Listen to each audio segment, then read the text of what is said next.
6 usines de montage automobile et plus de 900 sous-traitants dans un marché algérien où le taux d'intégration du montage automobile est parmi les plus faibles au monde, soit 15% seulement.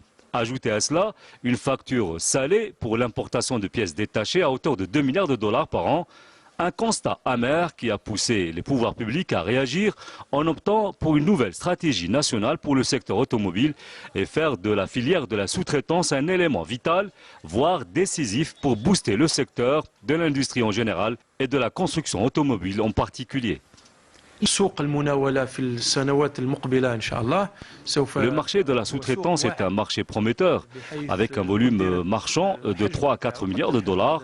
Le soutien du gouvernement et en l'occurrence de notre ministère à cette filière est ni plus ni moins qu'un soutien actif au secteur de la construction automobile.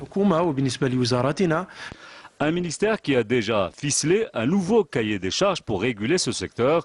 Objectif augmenter dans les 5 ans à venir le taux d'intégration et la fabrication de plus en plus de composants rentrant dans le montage automobile.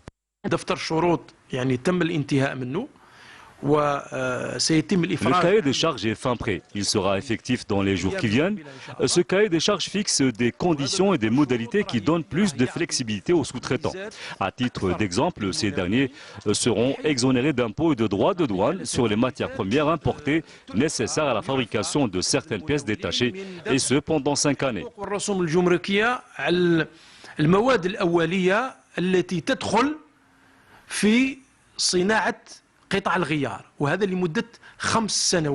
Et la stratégie du gouvernement est on ne peut plus claire, en atteste la tenue aujourd'hui et demain de la première conférence nationale sur la filière, une conférence qui a pour objectif premier de créer des relations d'affaires entre les sociétés de montage automobile déjà opérationnelles en Algérie et les sous-traitants.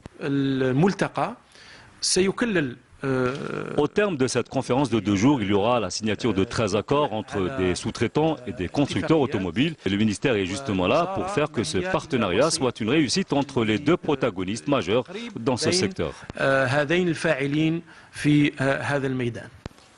Un partenariat appelé à se fructifier davantage dans les 5 ans à venir, si l'on croit les spécialistes, pour redynamiser l'industrie automobile et faire de cette dernière un atout pour l'industrie algérienne, une vraie valeur ajoutée en mesure de baisser l'enveloppe financière consacrée à ce créneau en termes d'impôts.